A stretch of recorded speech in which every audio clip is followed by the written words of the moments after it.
it's the next day, and I don't have time to test with this original entry-level filter. So it's mostly dry, but not completely totally dry. Kind of icky. Nice thing is it smells pretty good.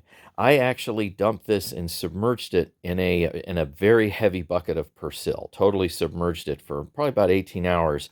It's still a little bit wet, but it's a windy day, so this ought to dry fairly quickly. Anyhow, I went and picked up this one. So there's three filters you can use for this particular machine. I think it's a VF 4000, 5000, and 6000. This is the VF 5000, obviously. It's the mid-grade filter. And here is a chart, if I can hold this up, and you can see what it can and can't do for those particular filters.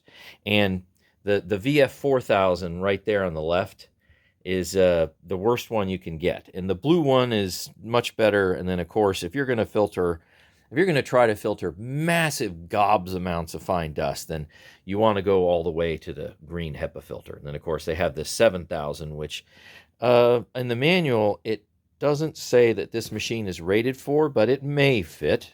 Anyhow, that's what I picked up. In addition to, this machine didn't have any bags.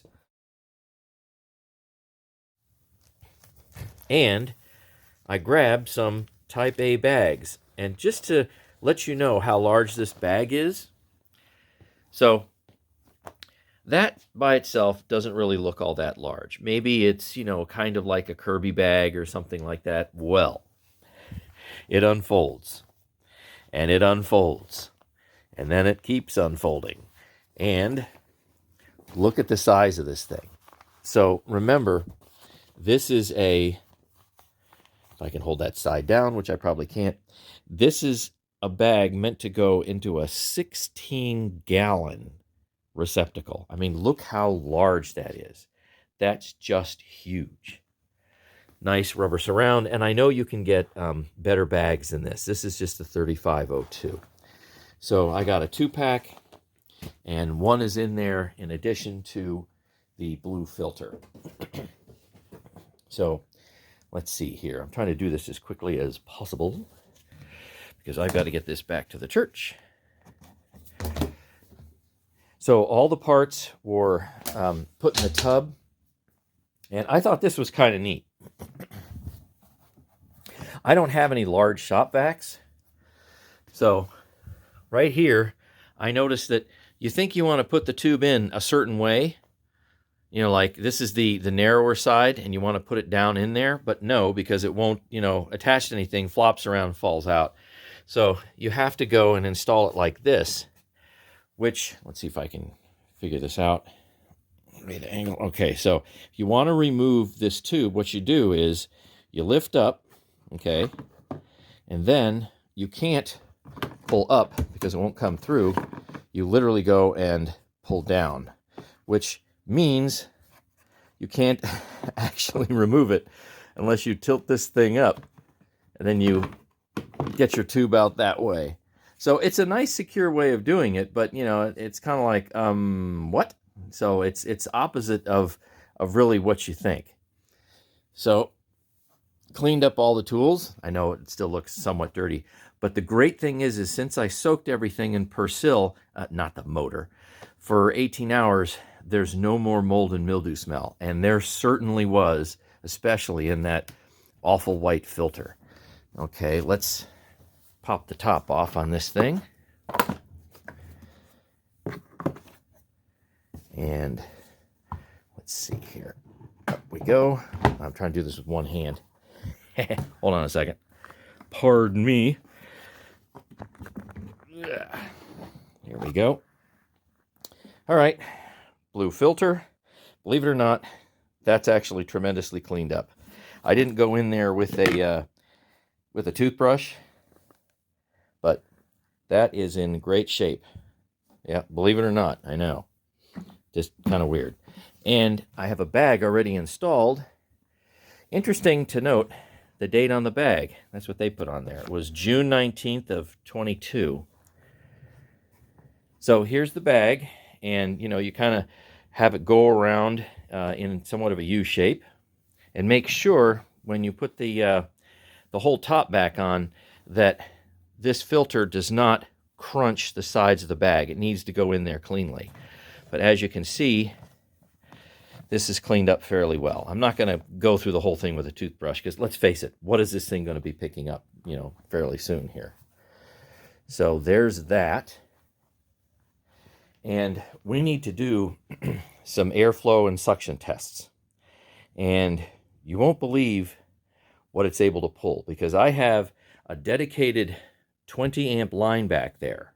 And in some pre-testing, my voltage, instead of dropping down to like 115, drops down to 120, 121, which is right where this is supposed to run at its maximum power. And guess what? It does. So anybody remember what the suction was here at the inlet? Of course, now we're running 2 filters instead of 1. Here we go. Yeah, it's definitely going to get loud. And also check out the power usage.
It's always nice when the air exhaust blows exactly in the direction that you happen to be standing and makes a huge mess. All right, for as far as the audio goes. So now let's do the airflow at the inlet. So not much of a surprise there. A tiny, tiny improvement, but no more than that. So let's see airflow. Guess what? It so happens that this particular vane here for this gauge, the HP 846A, fits this inlet completely perfectly. Yeah, literally. And I don't have a need to tape it to get a higher airflow reading because, well, you'll see why. This is going to be really interesting.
Well, if you haven't figured out by now, it maxes out the gauge. So I saw some numbers last night when I was fiddling with this, and I could see more than like, say, 245 before it literally blanked out. So we'll just say it's probably more than 250. That's pretty funny. And now I have not one, but 2 wands, plus the hose. You can see it's all the way back there. So a lot of reach. Let's do airflow and suction. And I have my old anemometer out here because this vane perfectly fits this. And maybe I'll tape that So do you think we're going to have more than 250 CFM right there? And what will the suction loss be? Let's find out.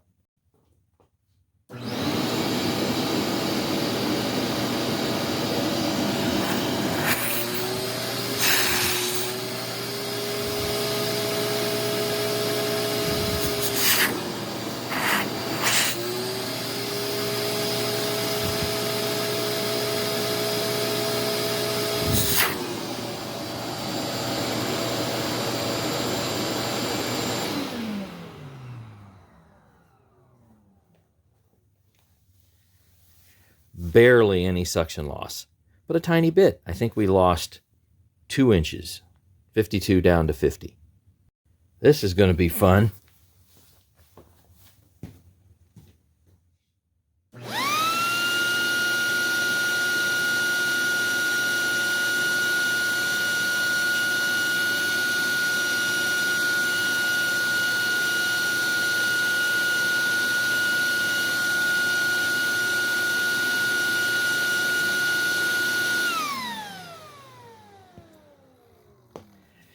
$82.09 feet per minute. This is the conversion factor. 8209. So we have 214 CFM available with 2 tubes and its long hose. Now, of course, if you put on the attachments, the airflow will drop depending on the attachments. But what's feeding the attachments, if you have a straight hose, is over 214 CFM with 50 inches of suction. That's with both filters in there.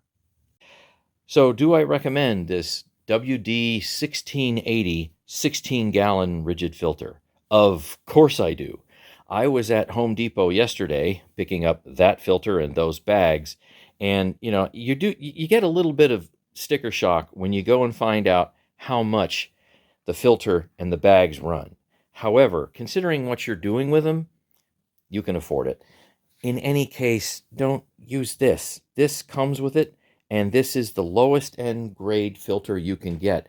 And it's not really rated for much unless you pick up like really large debris and you don't do a whole lot else with, say, drywall dust. And let's face it, vast majority of people buying a machine like this, what do they get it for? Construction material, which will include sawdust and drywall dust. I mean, vast majority, that's what they're going to pick up at some point in their lives. So remember to take the bag out if you go and suck up water, and remember to get at least a mid-grade, if not higher, the green HEPA filter for this thing if you're going to be picking up fine dust. And they also have a higher grade bag as well. So thanks for watching, and stay tuned for more. This is my first and probably only shop vac review, because can you really get any better than this? Well, probably not for $160 anyway.